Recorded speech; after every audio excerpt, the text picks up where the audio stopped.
কে বলছো?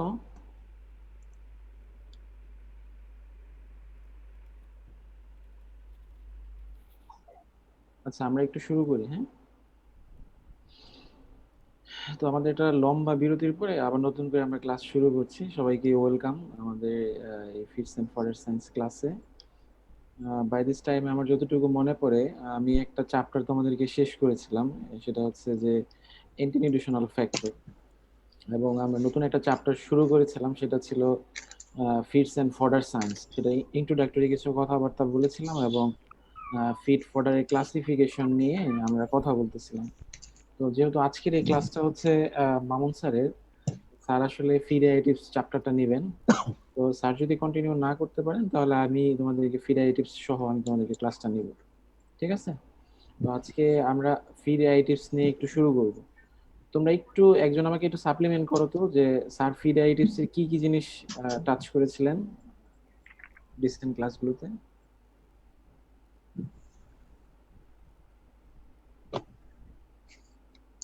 একজন একটু সাপ্লিমেন্টস করো, স্যার আসলে কি ফিড অ্যাডিটিভস এর কি কি জিনিস স্যার টাচ করেছিলেন।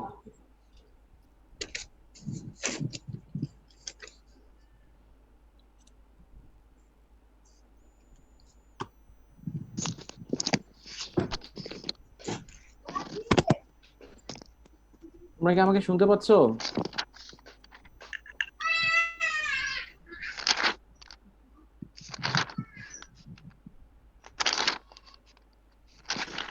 আচ্ছা, আমরা স্যার হ্যাঁ, বলো। স্যার অ্যাডিটিভস এর সংজ্ঞা স্যার বলছিলেন।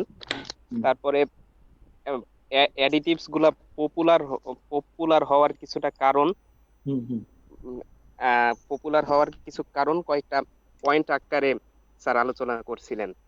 হুম, হুম। শুধুমাত্র এইটুকুই আলোচনা হয়েছে আসলে। আচ্ছা, আমরা একদম শুরু থেকেই শুরু করব।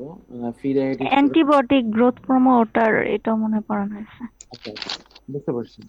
আচ্ছা, তোমরা একটু কষ্ট করে সবাই একটু মিউট করে নাও, যে কথা বলবা সে একটু আনমিউট করে নিবা, না হলে একটু ব্যাকগ্রাউন্ড নয়েজ হয়, তো এই জন্য সমস্যা, জি হ্যাঁ? Sir, alternative to antibiotic growth promoter পর্যন্ত পড়ানো হয়েছিল। আচ্ছা, আচ্ছা, বুঝতে পারছি। আচ্ছা, হ্যাঁ, দেখো, ফার্স্টে আমরা এই চ্যাপ্টার শুরু করার আগে আমরা ফিড অ্যাডিটিভস এর ডেফিনেশন তোমরা জানো, তারপর আমরা নতুন করে আবার শুরু করতেছি। তোমরা একটা জিনিস মনে রাখবা আর কি, কোনো বড় ডেফিনেশন হলে সেই ডেফিনেশনটা পার্ট বাই পার্ট পড়ার চেষ্টা করবো, তাহলে মনে থাকবে বেশি। দেখো, এখানে আমরা আসলে ফ্রি রেডিটিভস এর ডেফিনেশনে কিছু কি পয়েন্টস বলেছি। প্রথমেই বলেছি যে ফ্রি রেডিটিভসটা কেমন হবে, স্মল কোয়ান্টিটিস। সেটা কিসের পার্সপেক্টিভে? দেখো, আমরা বলছি an additives is a substrate that is added to a basal feed usually in small quantities. তার মানে এটা বোঝাচ্ছে যে এই ফ্রি অ্যাডিটিভসটা এক ধরনের সাবস্ট্রেট, যেটা আমরা বেজাল ডায়েটে কতটুকু অ্যাড করব, ভেরি স্মল কোয়ান্টিটিস। এখন এই যে প্রথমেই আমরা বললাম যে feed additives is a substrate. এটা কেমন সাবস্ট্রেট? এটা কেমিক্যালও হতে পারে, অথবা হতে পারে কি ন্যাচারাল এক্সট্রাক্ট হতে পারে। তো এটা আমরা কোথায় অ্যাড করব? বেজাল ডায়েটে বা বেজাল ফিডে। কি পরিমাণে অ্যাড করব? Small quantities.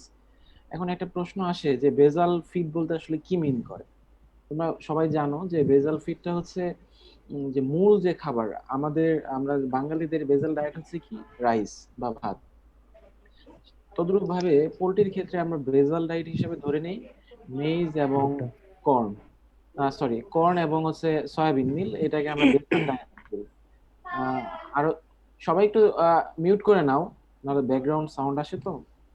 তো আমরা পোলট্রির ক্ষেত্রে বেজাল ডায়েট হিসেবে ধরে নিই হচ্ছে কর্ন এবং সয়াবিন মিলকে। তো এটা হচ্ছে বেজাল ডায়েট, যেটা আমরা বেশি পরিমাণ ব্যবহার করি ফিডে, হ্যাঁ? তো এটার সাথে আমরা যদি কোনো ধরনের যে কোনো ধরনের সাবস্ট্রেট দেই যেটা স্মল কোয়ান্টিটি, সাবস্ট্রেটটা কেমন হবে আমরা বলছি, বোথ কেমিক্যাল হতে পারে অথবা ন্যাচারাল এক্সট্রাক্ট হতে পারে। তো এই যে আমরা ডেফিনিশনে প্রথমে বলছি যে an additives is a substrate that is added to a basal feed usually in small quantities। তার মানে আমরা স্মল কোয়ান্টিটিস দিব কি পারপাসে দিব? of fortifying it with certain nutrients। কি করার জন্য? নিউট্রিয়েন্টস কে আমরা ফর্টিফাই করার জন্য অ্যাড করব। কোথায় অ্যাড করব? বেজাল ডায়েটে।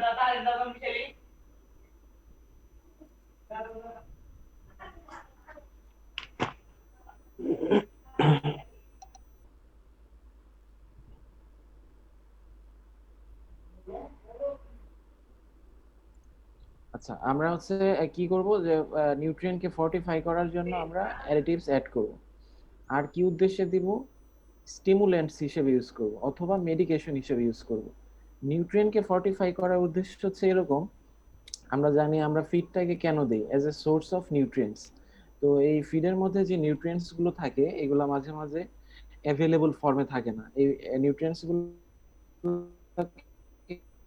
মোর অ্যাভেলেবল আমরা অনেক সময় অ্যাডিটিভস অ্যাড করি, ঠিক আছে? আবার অনেক সময় আমরা এই ফিড অ্যাডিটিভস গুলোকে স্টিমুল্যান্টস হিসেবে ব্যবহার করি। স্টিমুল্যান্টস মানে কি? সেটা হচ্ছে অনেক সময় আমাদের যদি অনেক বোরিং লাগে বা ড্রোজিনেস লাগে, সেক্ষেত্রে আমরা কফি বা চা খাই কেন? আমাদের স্টিমুলেন্টস নিয়ে আসার জন্য।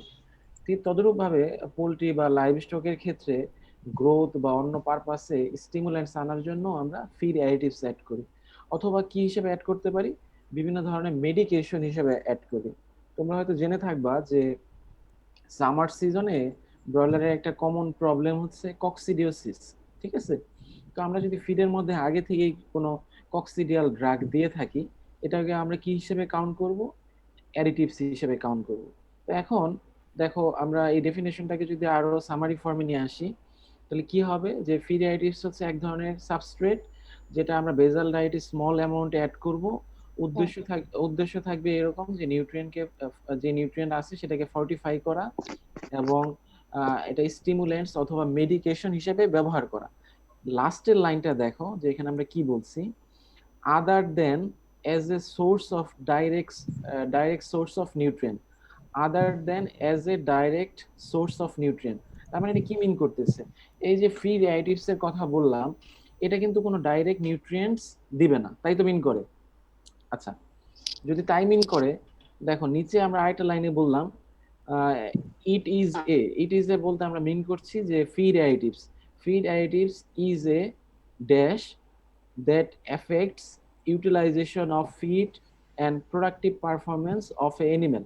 তাহলে এখানে আমরা ফিড অ্যাডিটিভস কে কি বলতে পারি বলো তো? ফিড অ্যাডিটিভ, non-nutritive হ্যাঁ, product. ফিড অ্যাডিটিভস কে আমরা বলতে পারি যে নন নিউট্রিটিভ প্রোডাক্ট বলতে পারি, হ্যাঁ। আচ্ছা, তোমরা কি ডেফিনেশনে কারো কোনো সমস্যা আছে? বুঝতে পারছো সবাই? তোমাদের কারো যদি কোনো কোশ্চেনস থাকে তোমরা ওই যে চ্যাট বক্সে কোশ্চেন লিখবা, পরে আমি আনসার দিয়ে দিব, হ্যাঁ। স্যার পোল্ট্রির ক্ষেত্রে বেজাল ডায়েটটা কি বললেন স্যার? বেজাল ডায়েট হচ্ছে যেই ফিডটা আমরা মানে যে ইনগ্রেডিয়েন্টসটা আমরা বেশি ব্যবহার করি সেটাকে আমরা বলি বেজাল ডায়েট। মানুষের ক্ষেত্রে আমরা বলছি রাইস। তো পোল্ট্রির ক্ষেত্রে আমরা কোন ইনগ্রেডিয়েন্টসটা সবচেয়ে বেশি ব্যবহার করি? সেটা হচ্ছে কর্ন বা মেজ অথবা হচ্ছে কি সয়াবিন মিল। কারণ আমরা পোল্ট্রি ডায়েটটাকেই বলি কর্ন সয়া বেস ডায়েট, মানে এটার মধ্যে কর্ন এবং সয়াবিনের পরিমাণ থাকবে সবচেয়ে বেশি, এটাকে আমরা বলি বেজাল ফিড। বুঝতে পারছো? আচ্ছা, এখানে একটা জিনিস দেখো, যে আমরা একটা জিনিস দেখার চেষ্টা করেছি যে ফিড অ্যাডিটিভস গুলো দিলে আসলে কি ধরনের ইমপ্যাক্ট পড়ে। দেখো উপরে একটা টাইটেল দেওয়া আছে, effect of beta glucanase enzyme supplementation on the growth of broiler chick. Beta গ্লুকানেসটা হচ্ছে এক ধরনের এনজাইম। এটা যদি ব্রয়লার চিকের ফিডে দেওয়া হয় তাহলে কি ধরনের ইফেক্ট পড়বে? তোমরা তোমরা সবাই জানো যে বিটা গ্লুকানেস একটা এনজাইম, এটা কাজ করে হচ্ছে গ্লুকাগনের উপর। গ্লুকাগন এক ধরনের কমপ্লেক্স কার্বোহাইড্রেট। এই গ্লুকাগনটা হচ্ছে সবচেয়ে বেশি থাকে হুইটে, ঠিক আছে? তোমরা যদি কোনো পোল্ট্রি ফিডে বেশি পরিমাণ হুইট ব্যবহার করো, সেক্ষেত্রে তোমাকে কি করতে হবে? বিটা গ্লুকানেস এনজাইমটা অ্যাড করতে হবে। কারণ কি? মুরগি নিজস্ব বিটা গ্লুকানেস এনজাইম তোমার ক্রিয়েট করতে পারে না বডি থেকে। এই জন্য তোমাকে কি করতে হবে? ফিডের মধ্যে এটা সাপ্লিমেন্ট করতে হবে। পারপাসটা কি হবে? হুইটটাকে তুমি যদি বেশি ইউটিলাইজ করতে চাও, হুইটের পার্টিকুলার কার্বোহাইড্রেট পোর্শনটাকে। তোমরা এই আমার কার্সরটা যদি একটু খেয়াল করো, এখানে দেখো দুইটা গ্রাফ দেওয়া আছে। তো গ্রাফের এটা হচ্ছে কি, এই প্রথম যে গ্রাফ, প্রথম যে বার, এই বারের উপরে দেখো 1.74 দেওয়া আছে। এটা এটা এটা এটা ইন্ডিকেট করছে যে একটা মুরগিকে তারা হচ্ছে হুইট বেস ডায়েট দিয়েছে, দেওয়ার ফলে 35 দিন পরে এটার ওজন আসছে কত? 1740 গ্রাম বা 1.74 কেজি, ঠিক আছে? ওই ফিডের মধ্যেই যদি এই বিটা গ্লুকানেস এনজাইম অ্যাড করে আরেকটা গ্রুপকে দেওয়া হয়েছে, সেটার গ্রোথ আসছে কত? 2 কেজি 140 গ্রাম বা 2.14 কেজি। তাহলে এই যে ডিফারেন্সটুকু, এনজাইম দেওয়ার আগে ছিল গ্রোথ কত 1.74 কেজি, এবং এনজাইম দেওয়ার পরে গ্রোথ হচ্ছে কত 2.14 কেজি, 14 কেজি। তার মানে এই যে ডেভেলপমেন্টটা গ্রোথের, এটা কিসের জন্য হচ্ছে? আমরা কি এক্সট্রা কোনো নিউট্রিয়েন্টস দিচ্ছি? দেইনি, শুধু কি দিয়েছি, বিটা গ্লুকানেজ এনজাইম সাপ্লিমেন্ট করছি। এটাই মিন করে হুইটের মধ্যে যে কার্বোহাইড্রেট পোর্শনটুকু আছে, এটা এনজাইম না দিলে টোটাল ইউটিলাইজ হয়নি। যখন আমরা এনজাইম দিয়েছি তখন নিউট্রিয়েন্টের ইউটিলাইজেশন বেশি হয়েছে, বিধায় ব্রয়লারের গ্রোথ বেশি হয়েছে। বুঝতে পারছো? আচ্ছা, আমরা যদি ওভারঅল চিন্তা করি যে ফিড অ্যাডিটিভস গুলো আসলে কিভাবে কাজ করে বা কি ইম্পর্টেন্স আছে, এভাবে চিন্তা করলে আমরা দেখবো এনিমেলের ক্ষেত্রে এটার কিছু ইম্পর্টেন্স আছে। ইম্পর্টেন্স গুলো হচ্ছে এরকম: এনিমেলের ফিডের ডাইজেশন ইমপ্রুভ করে। ফিডের ডাইজেশন ইমপ্রুভ করার একটা এক্সাম্পল কিন্তু আমরা প্রিভিয়াস স্লাইডে তোমাদেরকে দিয়েছি। যে দেখো, এই যে দুইটা গ্রুপ, দুইটা গ্রুপের ফিড একই রকম, সবই একই রকম, শুধু একটা গ্রুপে আমরা কি করছি, এডিশনালি একটা এনজাইম অ্যাড করছি। এই এনজাইম অ্যাড করার কারণে গ্রোথ অনেক বেড়ে গেছে। তো এই এনজাইম তো আমরা আগেই জেনে নিয়েছি যে ফিড অ্যাডিটিভস কোনো ধরনের নিউট্রিয়েন্ট প্রোভাইড করবে না। কি করবে? শুধু নিউট্রিয়েন্টকে ফর্টিফাই করবে। ঠিক আছে? তাহলে এইখানে এইখানে যে এইখানে যে তোমার এক্সট্রা যে গ্রোথটুকু হচ্ছে, এই গ্রোথটুকু কেন হচ্ছে? যে এই হুইটের মধ্যে যে কার্বোহাইড্রেটটা ছিল, এটা ডাইজেস্টিবিলিটি বেশি হয়েছে, ইউটিলাইজেশন বেশি হয়েছে, বিধায় গ্রোথ বেশি হয়েছে। তাহলে ফিড অ্যাডিটিভস এর একটা ইম্পর্টেন্স আমরা কি বলতে পারি, যে ফিডের ডাইজেশন ইমপ্রুভ করবে। তারপরে 2 নাম্বার পয়েন্টে দেখো আমরা কি বলেছি, ইমপ্রুভ ফিড কনভার্সন রেশিও। আচ্ছা, এটা তোমরা বুঝতে পারতেছো যে ফিড কনভার্সন রেশিওটা কেন বেশি হবে বা কম হবে জি কেন? স্যার। হ্যাঁ, কারণ এটা এই জন্য ইমপ্রুভ হবে। মনে করো তুমি 2 কেজি খাবার দিলা মুরগিকে, দেখলা সেখান থেকে মুরগির গ্রোথ হয়েছে 1 কেজি, তাহলে এফসিআর কত হবে? এফসিআর হবে 2, কারণ 1 কেজি গ্রোথের জন্য তোমাকে 2 কেজি ফিড দেওয়া লাগছে, তাহলে এফসিআর কত 2। এখন এই 2 কেজি ফিড দেওয়ার ফলে তোমার যদি গ্রোথটা বেশি হতো, মনে করো 1 কেজির জায়গায় 1.5 কেজি হতো, তাহলে কি এফসিআর কমে যেত না? মানে ইমপ্রুভ এফসিআর পেত না? তো এই ইমপ্রুভ এফসিআর পাওয়ার জন্য আমরা ফিড অ্যাডিটিভস অ্যাড করি। 3 নাম্বার পয়েন্টে দেখো আমরা একটা কথা বলেছি, গাট হেলথ। গাট হেলথটা খুব ইম্পর্টেন্ট। ইম্পর্টেন্ট এই সেন্সে, আমরা কিন্তু ইয়োগার্ট বা দই খাই। দই খাওয়ার উদ্দেশ্য কি? একটা উদ্দেশ্য কিন্তু দইয়ের মধ্যে কিছু ব্যাকটেরিয়া থাকে যেগুলো বেনিফিশিয়াল ব্যাকটেরিয়া। এই ব্যাকটেরিয়াগুলো আমাদের গাটের হেলথ ইমপ্রুভ করে কিভাবে? এটা আমরা ডিটেলস কথা বলবো প্রোবায়োটিক্স এর সময়, কিন্তু তোমরা জাস্ট একটু জেনে রাখো, এই যে আমরা দইয়ের মাধ্যমে যে বেনিফিশিয়াল ব্যাকটেরিয়াগুলো খাচ্ছি, এগুলো আমাদের গাটে গিয়ে আমাদের গাটের মধ্যে যে প্যাথোজেনিক বা রোগ সৃষ্টিকারী যে ব্যাকটেরিয়াগুলো আছে, এগুলোর সাথে কম্পিটিশন করে এবং এগুলোকে ওইখান থেকে সরিয়ে দিয়ে তারা নিজেরা ওইখানে হ্যাবিটেট গড়ে তোলে। তার মানে গাট থেকে যখন তোমার ক্ষতিকর বা প্যাথোজেনিক ব্যাকটেরিয়া কমে যাবে, আলটিমেটলি কি হবে? এনিমেলের পারফরমেন্স ভালো হবে না, কারণ এনিমেলের রোগ কম হবে। 2 নাম্বার বিষয় হচ্ছে এই একটা বিষয় বলছে, আর 2 নাম্বার বিষয়টা হচ্ছে অনেক ধরনের ফিড অ্যাডিটিভস আছে এই গাটের মাইক্রোভিলাইয়ের লেন্থটাকে বাড়িয়ে দেয়। তোমরা বাই দিস টাইমে জানো যে ফিড নিউট্রিয়েন্টস গুলো অ্যাবজর্ব হয় গাটের ভিলাই দিয়ে, তাই জানো না? তো এই ভিলাইয়ের তোমার সংখ্যা যদি বেড়ে যায় এবং ভিলাইয়ের লেন্থ যদি বড় হয়, তাহলে কি হবে? নিউট্রিয়েন্টের আলটিমেটলি অ্যাবজর্পশন বেশি হবে। এই যে আমরা খুব কথা বলি যে অ্যান্টিবায়োটিক গ্রোথ প্রমোটার ব্যবহার করলে মুরগির বা আমাদের লাইভ স্টকের গ্রোথ অনেক ভালো হয়। এটার মূল কারণটা কি জানো? এটার অনেকগুলো কারণ আছে, তার মধ্যে একটা কারণ হচ্ছে অ্যান্টিবায়োটিক্স ব্যবহার করলে এই গাটের হেলথ খুব ইমপ্রুভ হয়, নিউট্রিয়েন্টের অ্যাবজর্পশন অনেক বেশি হয়, যার কারণে আলটিমেটলি এনিম্যালের পারফরমেন্স ভালো হয়। কিন্তু এই আবার আমরা জানি যে অ্যান্টিবায়োটিক গ্রোথ প্রমোটার অনেক ধরনের খারাপ ইফেক্ট আছে, যার কারণে আমরা এটার ব্যবহারটাকে ডিসকারেজ করি। আমরা ফার্দার এগুলো ডিটেলস কথা বলবো। 4 নাম্বার পয়েন্টে দেখো আমরা বলছি কি, reduce water uses. Water uses বলতে আমরা এটা মিন করতেছি, আমরা কিন্তু এখন ওয়াটার ফুটপ্রিন্ট নিয়ে খুব কথা বলি। ওয়াটার ফুটপ্রিন্ট কি? আমাদের 1 কেজি মিল্ক প্রোডাকশন করার জন্য আসলে কতটুকু ওয়াটার আমরা ব্যবহার করি, এটার পরিমাণ যত কমায় নিয়ে আসতে পারবো অত ভালো। কেন ভালো? কমায় নিয়ে আসা মানে হচ্ছে আমরা ক্লাইমেট স্মার্ট অ্যানিমাল ফার্মিং করতেছি। কারণ আমরা জানি যে খাবার পানির কিন্তু, যদিও ওয়ার্ল্ডের 2/3 পানি, কিন্তু খাবার পানির কিন্তু অপর্যাপ্ততা আছে, যার কারণে আমরা যদি কম পরিমাণ পানি ব্যবহার করে ম্যাক্সিমাম আউটপুট নিয়ে আসতে পারি অ্যানিমেল থেকে, সেটা আমার জন্য ভালো হবে। এবং অনেক ধরনের অ্যাডিটিভস আছে যেগুলো ওয়াটারের ইউটিলাইজেশনকে আরো ইমপ্রুভ করে। তারপরে পয়েন্টে দেখো আমরা বলছি কি অপটিমাইজ মেটাবলিজম। মেটাবলিজম তোমরা জানো যে একটা অ্যানিমেলকে তোমরা ফিড দিলা, এই ফিডের কিছু অংশ ফিসিসের সাথে বের হয়ে আসবে, কিছু অংশ ইউরিনের সাথে বের হয়ে আসবে। তো এখন তুমি অ্যানিমেলের ফিডটা দিলা এমন ভাবে বা এমন অ্যাডিটিভস অ্যাড করলা, যে অ্যাডিটিভস অ্যাড করার কারণে ফিসিসের মধ্যে কম নিউট্রিয়েন্ট আসতেছে। তার অর্থ কি বোঝায়? যে ফিডটা ভালো অ্যাবজর্ব হয়েছে, কিন্তু এটা পরবর্তী সময়ে যদি আবার ইউরিনের মাধ্যমে বেশি নিউট্রিয়েন্ট লস করে, তাহলে কিন্তু আলটিমেটলি কিন্তু আমার কোনো লাভ হলো না। সেই জন্য কিছু কিছু অ্যাডিটিভস আছে যেগুলো আমাদেরকে মেটাবলিজমকেও ইনহ্যান্স করে। তার মানে এটা মিন করে যে ইউরিনের মাধ্যমে যে নাইট্রোজেন বা যে নিউট্রিয়েন্ট গুলো লস হয়, এটার পরিমাণকে কমিয়ে দেয়, আলটিমেটলি অ্যানিমেলের বডিতে সেটা ইউটিলাইজেশন বাড়ায়। এবং লাস্ট পয়েন্ট যেটা নিয়ে আমরা কথা বলছি যে ইমপ্রুভ অ্যানিমেল প্রোডাক্ট কোয়ালিটি, এটা খুবই ইম্পর্টেন্ট। এবং আমি আসলে যে লাইনে রিসার্চ করি, এটা আসলে আমার লাইনটা হচ্ছে এটাই, অ্যানিমেলের প্রোডাক্টটাকে ইমপ্রুভ করা। কিভাবে? তোমরা ওমেগা রিচ এগের কথা শুনেছো? ওমেগা রিচ, স্যার শুনেছি। Yes sir, yes sir. আচ্ছা, ওমেগা থ্রি রিচ যে এগ আছে, এটার উদ্দেশ্যটা হচ্ছে এরকম। আমরা জানি দুধ, ডিম এবং মাংসের মধ্যে নিউট্রিয়েন্টস গুলো থাকে ব্যালেন্স ফর্মে, ঠিক আছে? কিন্তু এছাড়াও আমাদের বডিতে কিছু নিউট্রিয়েন্টস আছে যেগুলো খুবই এসেনশিয়াল, খুবই ক্রিটিক্যাল নিউট্রিয়েন্ট। যেরকম আমরা যদি ওমেগা থ্রির এক্সাম্পল দিয়ে বলি, এই ওমেগা থ্রি ফ্যাটি অ্যাসিডটা কিন্তু আমাদের ব্রেন ডেভেলপমেন্টে হেল্প করে। এখন এগের মধ্যে খুব সামান্য পরিমাণ ওমেগা থ্রি ফ্যাটি অ্যাসিড থাকে। আমরা যদি ফিডিং এর মাধ্যমে এই এগের মধ্যে ওমেগা থ্রির পরিমাণ বাড়িয়ে দিতে পারি, তাহলে কি হবে? একটা ডিম খেলে সব নিউট্রিয়েন্ট তো পাবে, বরঞ্চ সে ওমেগা থ্রি ফ্যাটি অ্যাসিডটাও বেশি পাবে, যেটা তার ব্রেন ডেভেলপমেন্টে হেল্প করবে।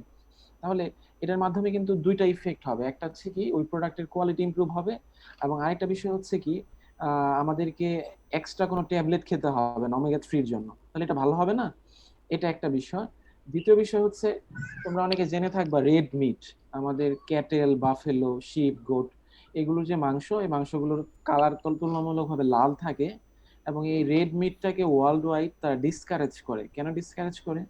এটার মধ্যে ফ্যাটের যে প্যাটার্ন বা কোলেস্টেরলের যে প্যাটার্ন, এটা সার্টেন এজ পরে মানুষের কার্ডিয়াক ডিজিজের জন্য, মানে একটা কার্ডিয়াক ডিজিজ গ্রো করে এটার জন্য। তো সেই জন্য অনেকে কি করে রেড মিটটাকে ডিসকারেজ করে। তো রেড মিটের আসলে প্রবলেমটা কি? রেড মিটের প্রবলেমটা হচ্ছে এখানে তোমার স্যাচুরেটেড ফ্যাটটা বেশি থাকে তুলনামূলকভাবে আনস্যাচুরেটেড ফ্যাটের তুলনায়। এবং আমরা জানি আনস্যাচুরেটেড ফ্যাট গুলো কিন্তু মানুষের বডির জন্য খুবই এসেনশিয়াল। স্যাচুরেটেডটাও দরকার, কিন্তু একটা সার্টেন এজ পরে 35 বা 40-এর পরে স্যাচুরেটেড ফ্যাট বেশি খেলে তোমার ব্লক, তোমার ওই যে আর্টারি গুলোতে ব্লক সৃষ্টি করে। আর আনস্যাচুরেটেড ফ্যাট গুলোর মধ্যে একটা এসেনশিয়াল ফ্যাট কিন্তু আমরা একটু আগে কথা বললাম, যে ওমেগা থ্রি ফ্যাটি অ্যাসিড, যেটা ব্রেন ডেভেলপমেন্টে হেল্প করে। তাহলে আমরা যদি কোনোভাবে এই রেড মিটের আনস্যাচুরেটেড পোর্শনটাকে বাড়িয়ে দিতে পারি কম্পারেটিভলি স্যাচুরেটেড তুলনায়, তাহলে কি হবে? আমাদের এনিমেলের প্রোডাক্ট কোয়ালিটি একদিকে ইনহ্যান্স হবে, অন্যদিকে আমাদের কি হেলথ প্রমোশন হবে না? তো এটা হচ্ছে এইভাবে আমরা এনিমেলের প্রোডাক্ট কোয়ালিটি ইমপ্রুভ করতে পারি by using different types of feed additives. আমরা সেগুলো ডিটেলস একটা একটা করে কথা বলবো যে কিভাবে আমরা ইমপ্রুভ করতে পারি। তো এই স্লাইডে আমরা আসলে যে জিনিসটা দেখানোর চেষ্টা করলাম যে ফিড অ্যাডিটিভস ব্যবহার করলে আমরা এনিমেলে কি কি ধরনের ইফেক্ট পেতে পারি। আরেকটা হতে পারে যে আমাদের ফার্ম লেভেলে আমরা আসলে কি কি ধরনের ইফেক্ট পেতে পারি, কারণ আমরা তো এখন এই সেঞ্চুরিতে আমরা চাই যে আমরা ক্লাইমেট স্মার্ট অ্যানিমেল ফার্মিং করব, ঠিক আছে? আচ্ছা, তোমরা হয়তো জেনে থাকবা যে আমাদের ক্লাইমেটের যে চেঞ্জ হচ্ছে, এটার জন্য আমরা সবচেয়ে বেশি দায়ী করি কিসকে? Green house গ্যাসকে। এবং এই গ্রিন হাউস গ্যাসের কারণে আমাদের ওভারঅল যে গ্লোবাল টেম্পারেচার বেড়ে যাচ্ছে, যেটাকে আমরা বলছি গ্লোবাল ওয়ার্মিং। তো গ্লোবাল ওয়ার্মিং এর জন্য যে গ্যাসগুলো রেসপন্সিবল, তার মধ্যে ইম্পর্টেন্ট গ্যাসগুলো হচ্ছে কার্বন ডাইঅক্সাইড, মিথেন। তো এগুলোর একটা পোর্শন আসে তোমার ডিফারেন্ট ইন্ডাস্ট্রি থেকে, এবং আরেকটা পোর্শন আসে এগ্রিকালচার থেকে। এবং এগ্রিকালচারের মধ্যে সবচেয়ে বেশি দায়ী করা হয়েছে লাইভ স্টককে। কেন? দেখো এখানে তোমরা নিচের দিকে একটা ফিগার দেখো, একটা গরু। তোমরা বাই দিস টাইমে তোমরা জানো যে একটা ক্যাটেল যখন ফাইবার জাতীয় খাবার খায়, খাবারটা রুমিনে আসার পরে সেখানে ব্যাকটেরিয়াল ফার্মেন্টেশন হয়। তোমরা জানো তো এটা, না? এবং ব্যাকটেরিয়াল ফার্মেন্টেশন হয়ে সেখানে হাইড্রোজেন আয়ন তৈরি হয়। ঠিক আছে, এই হাইড্রোজেন আয়নের দুই ধরনের ভোক্তা আছে, দুই ধরনের ব্যাকটেরিয়াল ভোক্তা। একটা হচ্ছে কি ইম্পর্টেন্টলি আমাদের জন্য যেটা ইম্পর্টেন্ট সেটা হচ্ছে প্রোপিওজেনিক ব্যাকটেরিয়া, যার কাজ কি এই হাইড্রোজেন আয়নকে ব্যবহার করে সে প্রোপিওনিক অ্যাসিড তৈরি করে, যেটা এনিমেলের জন্য খুবই এসেনশিয়াল, কারণ প্রোপিওনিক অ্যাসিড থেকেই পরবর্তী সময়ে এনিমেল তার গ্লুকোজ সাপ্লাই পায়। আরেক ধরনের ভোক্তা আছে, তারা হচ্ছে মিথেনোজেনিক ব্যাকটেরিয়া। তাদের কাজ কি এই হাইড্রোজেন আয়নকে তারা ব্যবহার করে এবং কার্বন ডাইঅক্সাইডের হেল্পে তারা মিথেন প্রোডাকশন করে, এবং এই মিথেনটা পরবর্তী সময়ে ইরাকটেশন বা বেলচিং এর মাধ্যমে তার বডি থেকে, তার রুমেন থেকে বের করে দেয়। তো এই যে গ্যাস বের করে দিল, এটা কিন্তু আবার এনভায়রনমেন্টের জন্য খুবই হার্মফুল, এবং টোটাল যে লাইভ স্টক থেকে তোমার যে মিথেন গ্যাস ইমিশন হয় তার 80% মিথেন গ্যাসই প্রোডাকশন হয় হচ্ছে এই রুমিনাল ফার্মেন্টেশন, বা যেটাকে আমরা বলি অ্যান্ট্রিক ফার্মেন্টেশন অথবা রুমিনাল ফার্মেন্টেশন থেকে। তাহলে আমরা যে বললাম যে, হ্যাঁ বলো। স্যার ফুল স্ক্রিনে দেখাইলে ভালো হইতো স্যার, লেখাগুলো খুব ছোট আসতেছে। ওকে, আচ্ছা, এখন হচ্ছে যে আমরা যে কথা বলছিলাম যে রুমিনেন্টস এর ক্ষেত্রে, টোটাল এগ্রিকালচারের ক্ষেত্রে বা লাইভ স্টকের ক্ষেত্রে যতটুকু মিথেন গ্যাস প্রোডাকশন হয় তার 80% প্রোডাকশন হয় কোত্থেকে? রুমিনাল ফার্মেন্টেশন থেকে। তাহলে বাকি 20% কোত্থেকে আসছে? বাকি 20% বলতে এই রুমিনেন্টস এনিমেলের ফিসিস প্রোডাকশন করে, এই ফিসিস ফার্মেন্টেশন করে ফিসিসটা বাইরে রেখে দিবা, রেখে দিলে অ্যারোবিক ফার্মেন্টেশন বা অ্যানারোবিক ফার্মেন্টেশন থেকে সেখান থেকে মিথেন প্রোডাকশন হয়। এই মিথেনটাও আমাদের পরিবেশের জন্য ক্ষতিকারক, এবং এই মিথেন যাতে প্রোডাকশন পরিবেশের জন্য ক্ষতি না হয় সেই জন্য কিন্তু তোমরা একটা কোর্স পড়তেছো এনিমেল সায়েন্সে। কোর্সের নাম বলো তো কি, কে বলতে পারবা? Animal waste management. হ্যাঁ, এনিমেল ওয়েস্ট ম্যানেজমেন্ট কোর্সের নাম। Sir animal by products and waste management. আচ্ছা, এই বাই প্রোডাক্ট বলতে আমরা আসলে বাই প্রোডাক্ট অন্য জিনিস, এখানে আমরা ওয়েস্ট নিয়ে কথা বলবো। তো এখানে দেখো, এখানে ফিসিস যেটা প্রোডাকশন করবে, এই ফিসিসটাকে যদি আমরা স্ট্যাক করে রেখে দেই, এটার ভিতরে কি প্রোডাকশন হবে? মিথেন প্রোডাকশন হবে, যেটা আমাদের এনভায়রনমেন্টে চলে আসবে। চলে আসলে কি হবে? আমাদের এনভায়রনমেন্ট পলিউশন হবে। কিন্তু এটা কিন্তু আমরা যদি কম্পেয়ার করি যে রুমেনে ফার্মেন্টেশন হয়ে যতটুকু গ্যাস প্রোডাকশন হচ্ছে এটার তুলনায় কিন্তু খুবই কম, তারপরেও হচ্ছে, এটাও আমরা ম্যানেজ করব।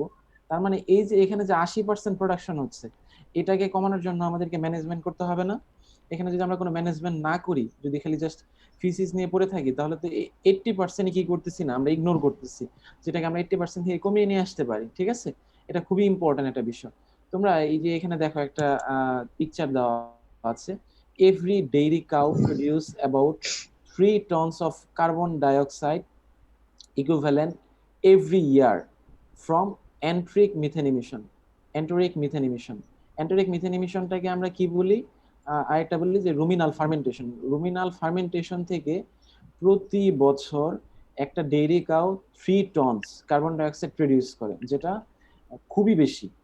ঠিক আছে, তোমাদের সামনে যদি কাগজ থাকে তোমরা কিছু ইনফরমেশন লিখে নাও, আমি বলছি। 1 কেজি বিফ মিট তৈরি করতে 1 কেজি বিফ মিট তৈরি করতে 300 কেজি কার্বন ডাইঅক্সাইড প্রোডাকশন হয়। 1 কেজি বিফ মিট তৈরি করতে 300 কেজি কার্বন ডাইঅক্সাইড প্রোডাকশন হয়। 1 লিটার মিল্ক প্রোডাকশন করতে, 1 লিটার কাউ মিল্ক প্রোডাকশন করতে 100 থেকে 150 কেজি কার্বন ডাইঅক্সাইড প্রোডাকশন হয়।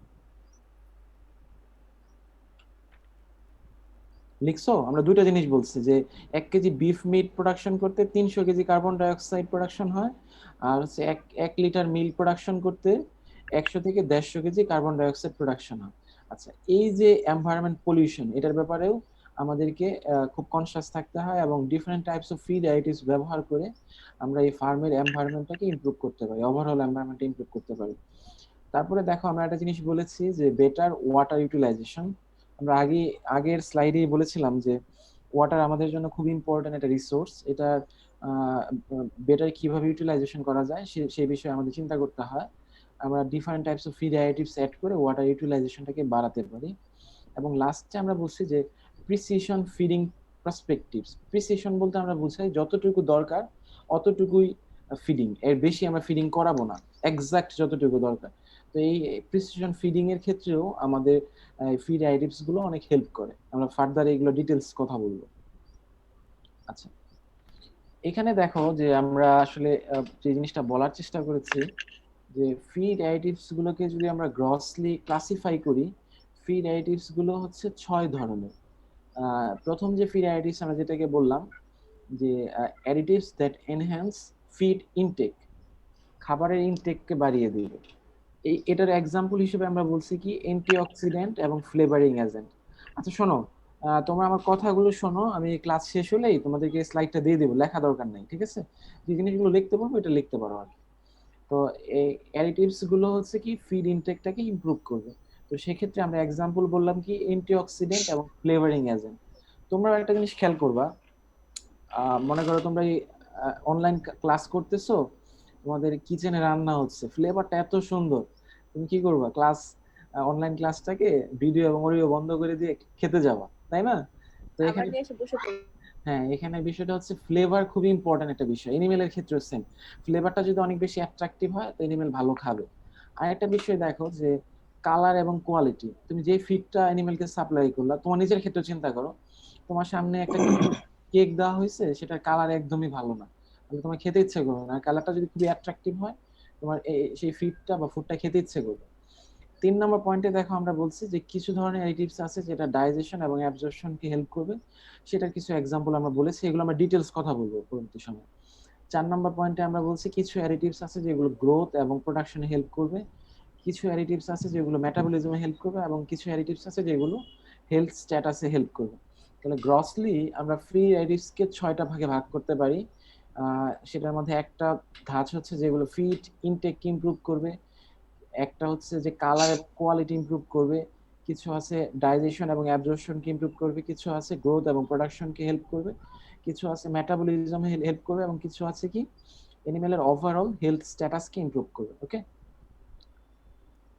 তাহলে ফার্স্টলি আমরা বললাম যে অ্যানিমেলের যে গ্রসলি আমরা ফিড অ্যাডিটিভসকে 6টা ভাগে ভাগ করতে পারি, এবং প্রথম ভাগটা হচ্ছে কি কিছু অ্যাডিটিভস যেগুলো ফিড ইনটেককে ইমপ্রুভ করবে। আচ্ছা হ্যাঁ, 2 নম্বরে কি ছিল যে কালার এবং কোয়ালিটি ইমপ্রুভ করবে। আচ্ছা, এই 1 এবং 2 নাম্বারটা আমরা পরে কথা বলবো, আমরা কথা বলবো 3 নাম্বারটা নিয়ে। 1 এবং 2 নাম্বারটা আমরা সবার লাস্টে কথা বলবো। তো 3 নাম্বারটা হচ্ছে কি দেখো অ্যাডিটিভস দ্যাট ফ্যাসিলিটেট ডাইজেশন এবং অ্যাবজর্পশন। কি এই ধরনের অ্যাডিটিভস গুলো কাজ কি হবে?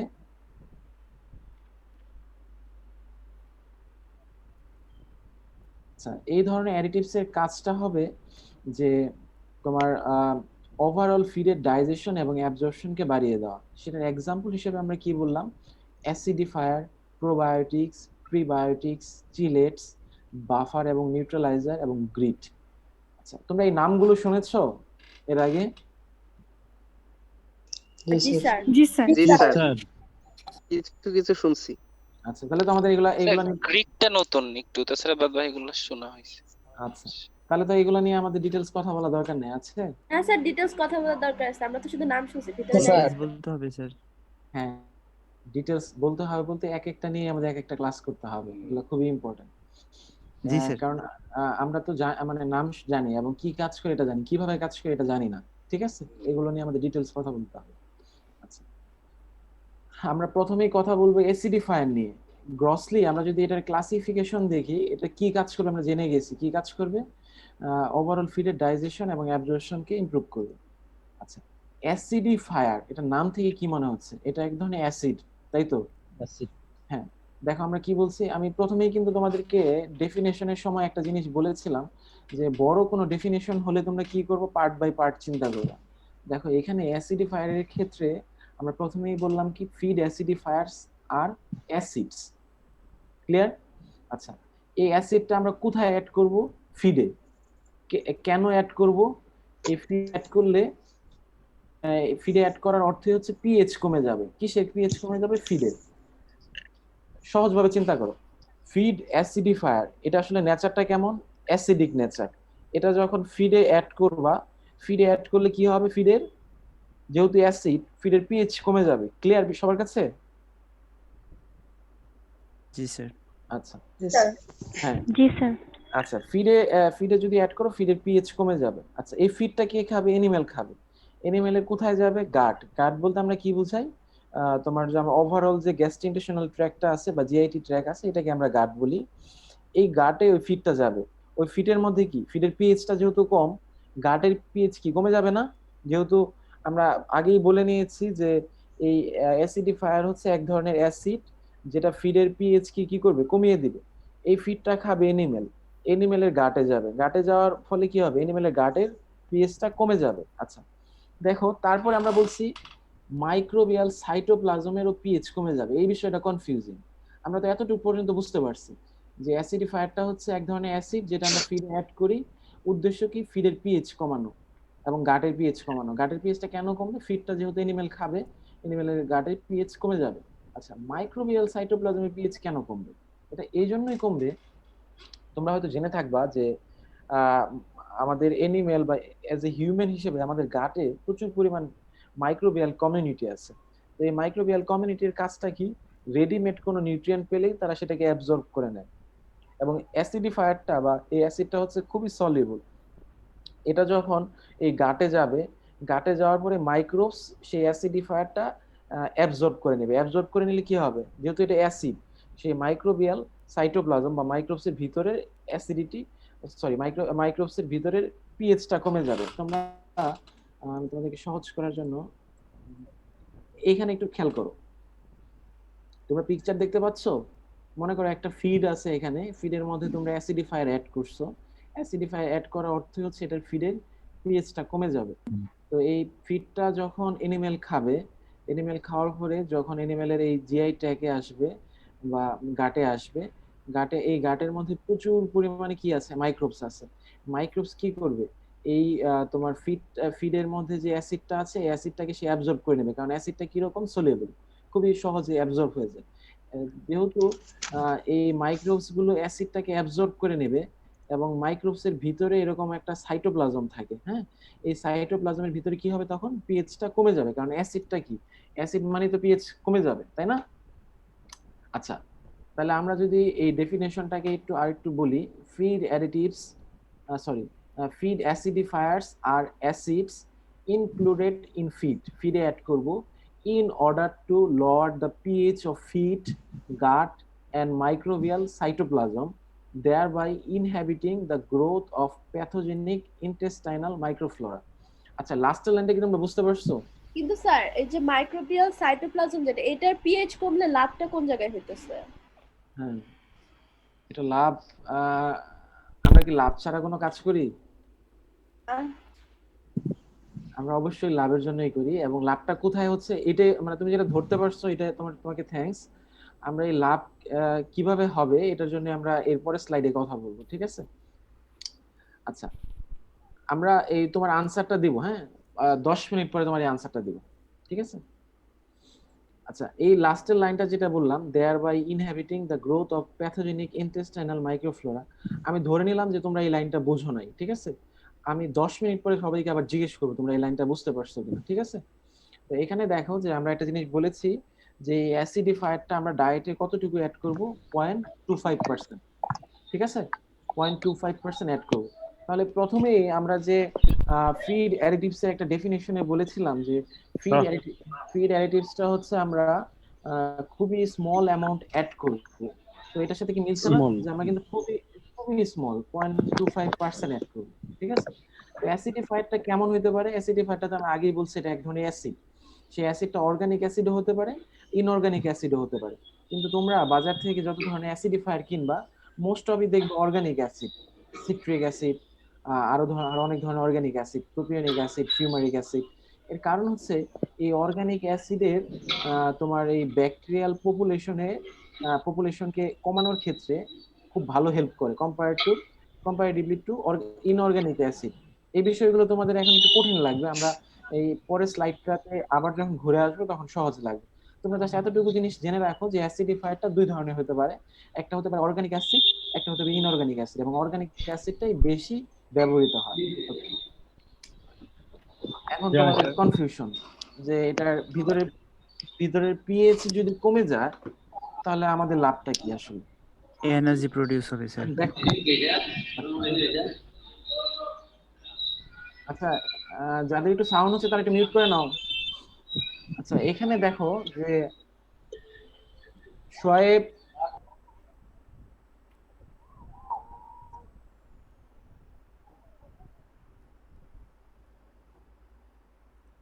আচ্ছা, আমরা যে জিনিসটার কথা বলছিলাম যে এটা কিভাবে আসলে কাজ করবে, এই উপরের দিকে দেখো যে উপরের দিকে আমরা যে মূলকগুলো দিয়েছি সবগুলো হচ্ছে অর্গানিক অ্যাসিড। এই অর্গানিক অ্যাসিডগুলো কেমন হতে পারে?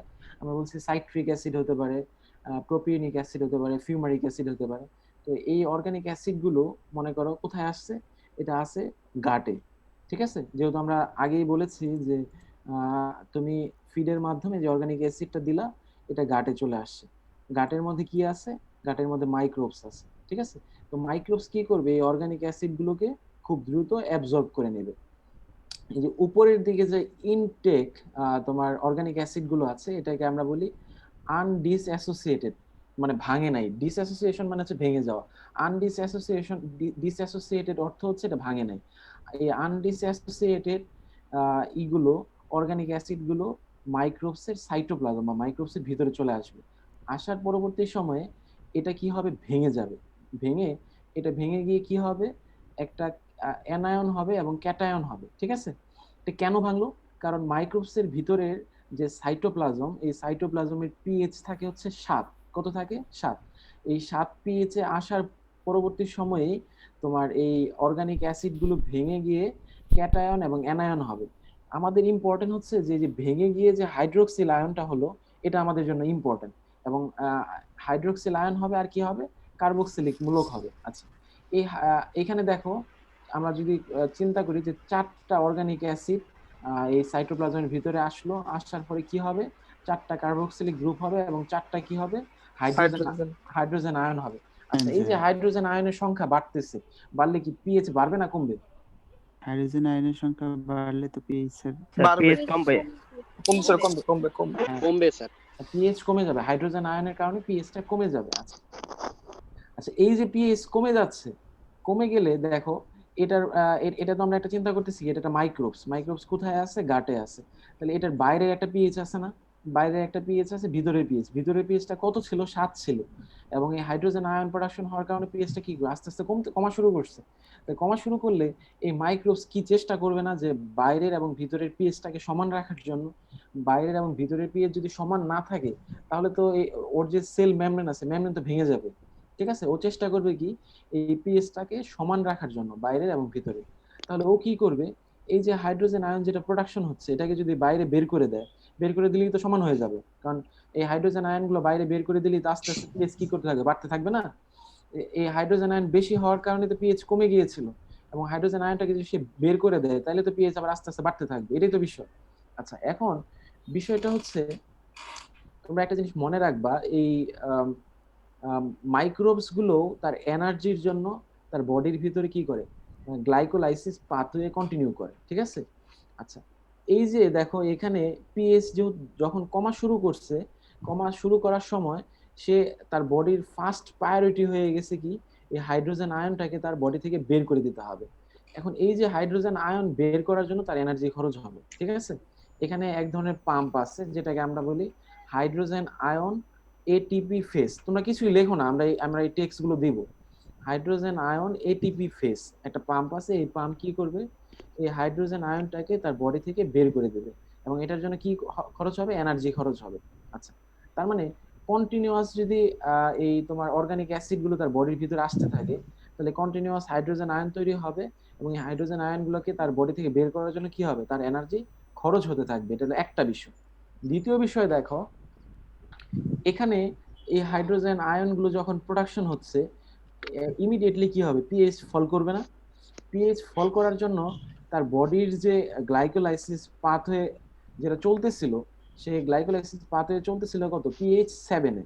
পিএইচ যখন কমে যাবে কিছু এনজাইম আর কাজ করবে না, কিছু এনজাইম কাজ না করার অর্থই হচ্ছে কি তার গ্লাইকোলাইসিস পাথওয়ে কি হয়ে যাবে, বন্ধ হয়ে যাবে। একদিকে দেখো যে তার বডির ফার্স্ট প্রায়োরিটি হয়ে গেছে কি এই বডি থেকে হাইড্রোজেন আয়ন বের করা, যেটার জন্য তার এনার্জি দরকার, এবং দ্বিতীয় দিকে কি পিএইচ কমে যাওয়ার জন্য তার গ্লাইকোলাইসিস পাথওয়ে কি হয়ে গেছে, বন্ধ হয়ে গেছে।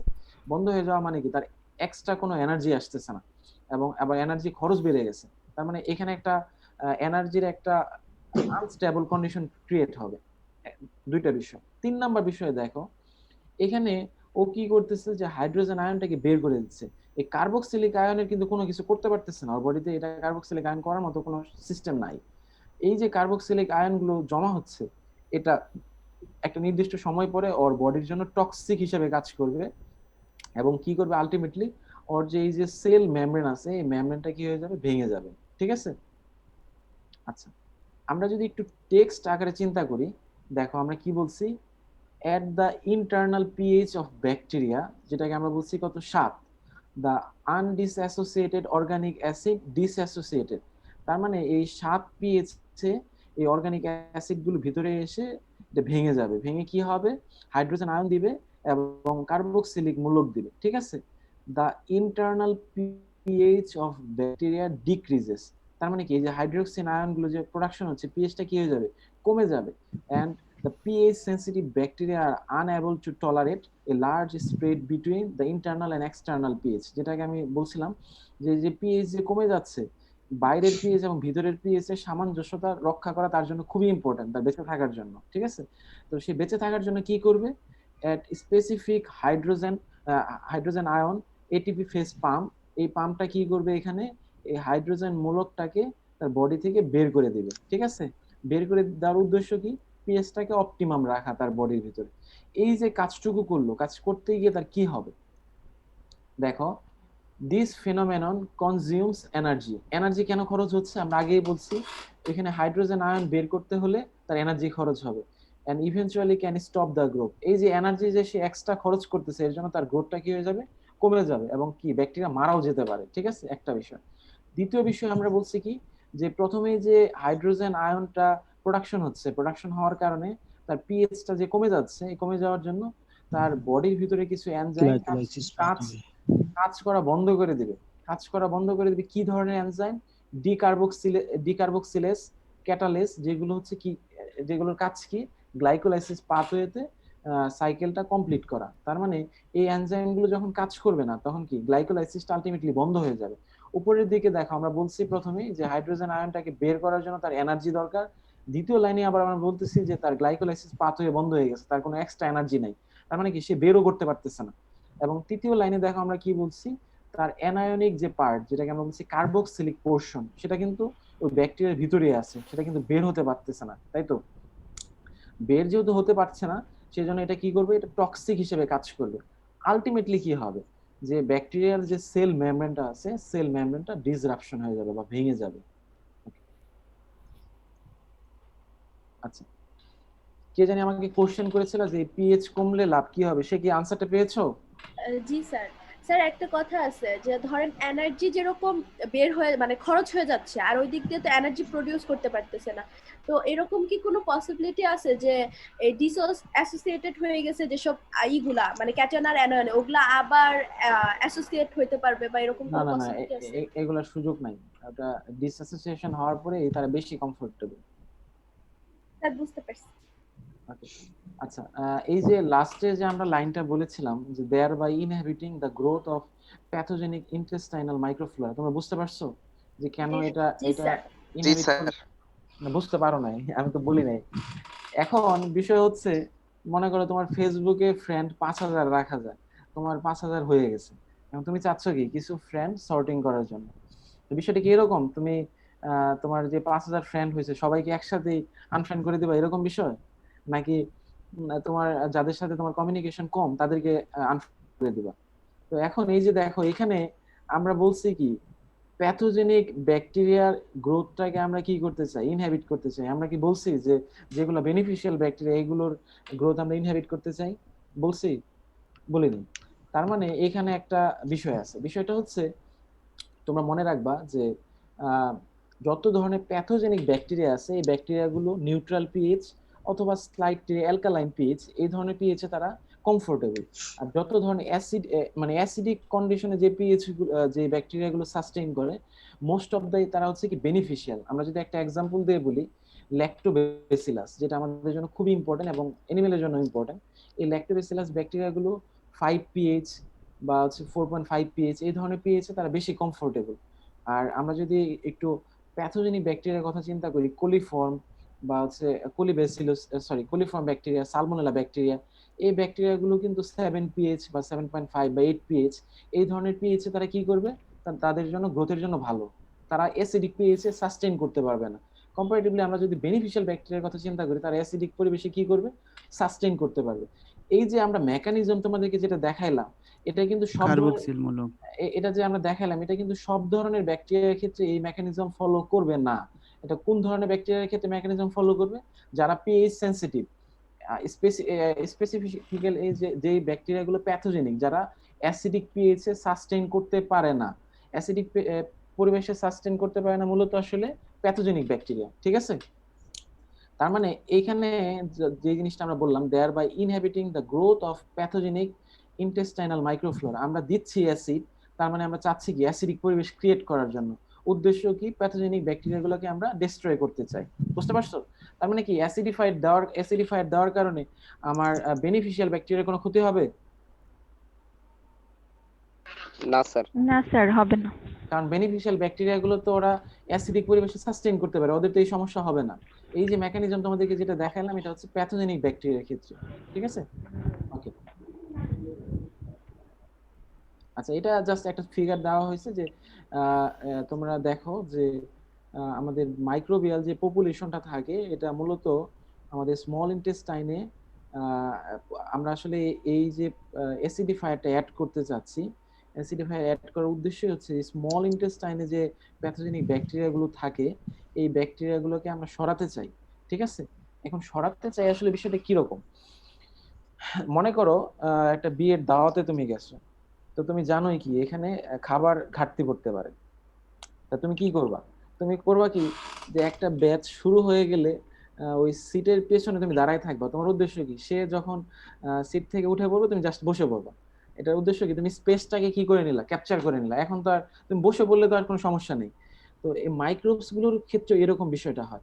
এখানে যদি প্যাথোজেনিক ব্যাকটেরিয়া গুলো যদি মানে কলোনি ফর্ম করে রাখে, তো তখন সেক্ষেত্রে বেনিফিশিয়াল ব্যাকটেরিয়া যদি তুমি যদি সাপ্লিমেন্টসও করো, এগুলা স্পেস না থাকার কারণে সেগুলো কি হবে, ডিরেক্ট ফিসের সাথে বের হয়ে যাবে। মাইক্রোবস এর কাজ করার জন্য প্রথম কন্ডিশনই হচ্ছে তার স্পেস লাগবে। স্পেস বলতে আমি মিন করছি যে সে তার যে কোনো একটা জায়গায় অ্যাটাচমেন্ট দরকার হবে। এগুলো আমরা আরো ডিটেলস কথা বলবো যখন প্রোবায়োটিক্স এবং প্রিবায়োটিক্স নিয়ে কথা বলবো। ঠিক আছে? জাস্ট তোমরা একটু দেখে রেখো, আমরা পরবর্তী সময় আরো ডিটেলস এগুলো নিয়ে কথা বলবো। তো এখানে অ্যানিমেলের ক্ষেত্রে পারফরম্যান্সে অ্যাসিডিফায়ার অ্যাড করলে কি কি ধরনের পারফরম্যান্সে ইফেক্ট ফেলবে, এই কিছু জিনিস দেওয়া আছে, তোমরা এই জিনিসগুলো একটু দেখে স্যার আগের টপিকসে একটা প্রশ্ন ছিল স্যার। হ্যাঁ, দাঁড়াও আমি একটু শেষ করি।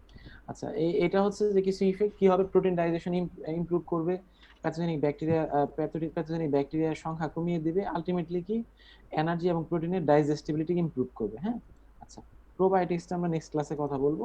আচ্ছা, এখন তোমাদের কোনো কোশ্চেন থাকলে জিজ্ঞেস করো। স্যার আমরা আগের টপিকসে দেখলাম যে এখানে যখন কার্বক্সিল মূলক থেকে যখন হাইড্রোজেন আয়ন আলাদা হয়ে যাচ্ছে এবং কার্বক্সিল আয়ন আলাদা হয়ে যাচ্ছে, যেটা কার্বক্সিল আয়নটা কিন্তু অ্যালকালাইন ফর্ম করে। আবার আমরা দেখছি যে প্যাথোজেনিক ব্যাকটেরিয়ার জন্য অ্যালকালাইন ফর্মটা অনেক মানে ভালো একটা ফর্ম হতে পারে তাকে বেঁচে থাকার জন্য।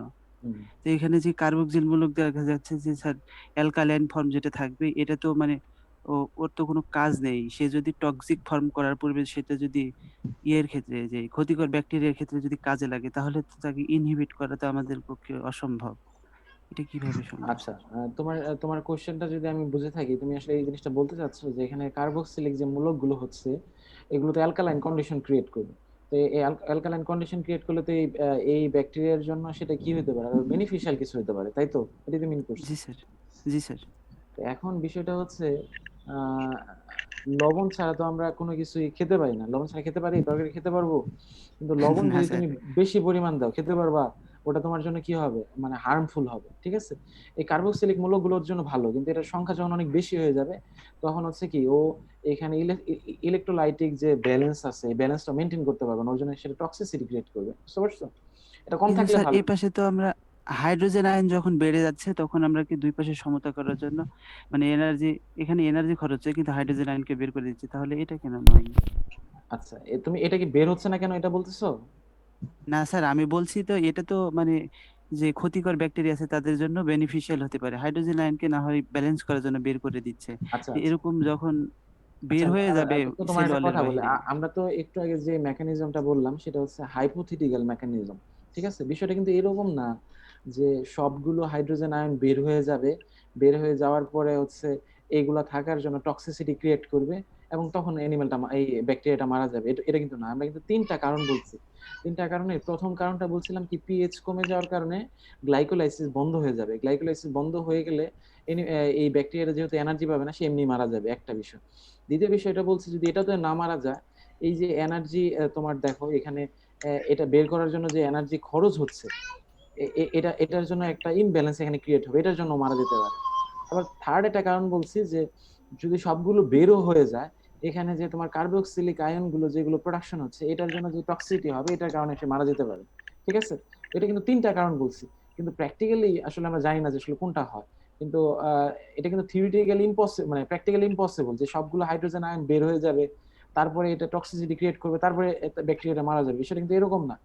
কারণ এর আগেই তো এখানে এনার্জি ডেফিসিয়েন্সি দেখা দেবে, এনার্জি ডেফিসিয়েন্সি দেখা দিলে তো ব্যাকটেরিয়াটা বাঁচতে পারবে না আলটিমেটলি, বুঝতে পারছো? জি স্যার। আচ্ছা শোনো, আমরা আরো কথা বলবো বাই দিস টাইমে।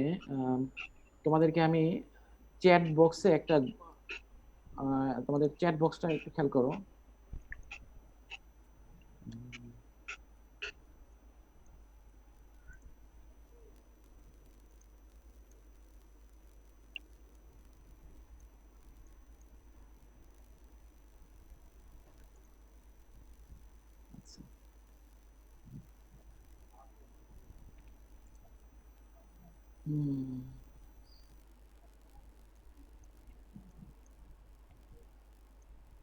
তোমাদের এখানে আমি একটা গুগল ফর্ম দিচ্ছি, ঠিক আছে, তোমরা এই গুগল ফর্মটা পূরণ করে ফেলবে এখন।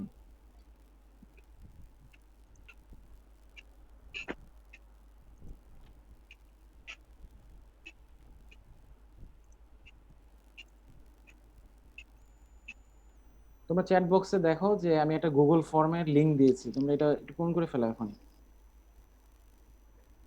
সবাই দেখতে পাচ্ছো? জি স্যার। হ্যাঁ, তোমাদের চ্যাট বক্সে দেখো আমি একটা গুগল ফর্মের লিংক দিয়েছি, এখানে একটা গুগল ফর্ম আছে, সেখানে দুইটা তোমাদের শর্ট কুইজ আছে এবং তোমাদের একটা আইডি নাম্বার লিখতে হবে, এটা পূরণ করে এখনই জমা দিয়ে দাও।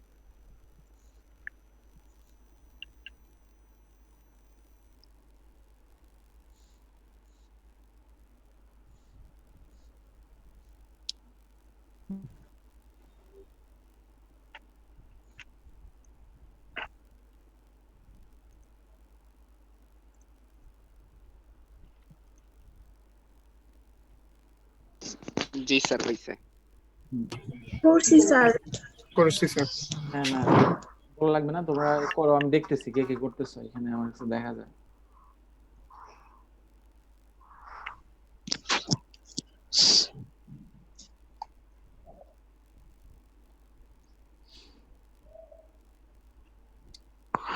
স্যার আমার তো গুগল অ্যাকাউন্টে একটু প্রবলেম করতেছে।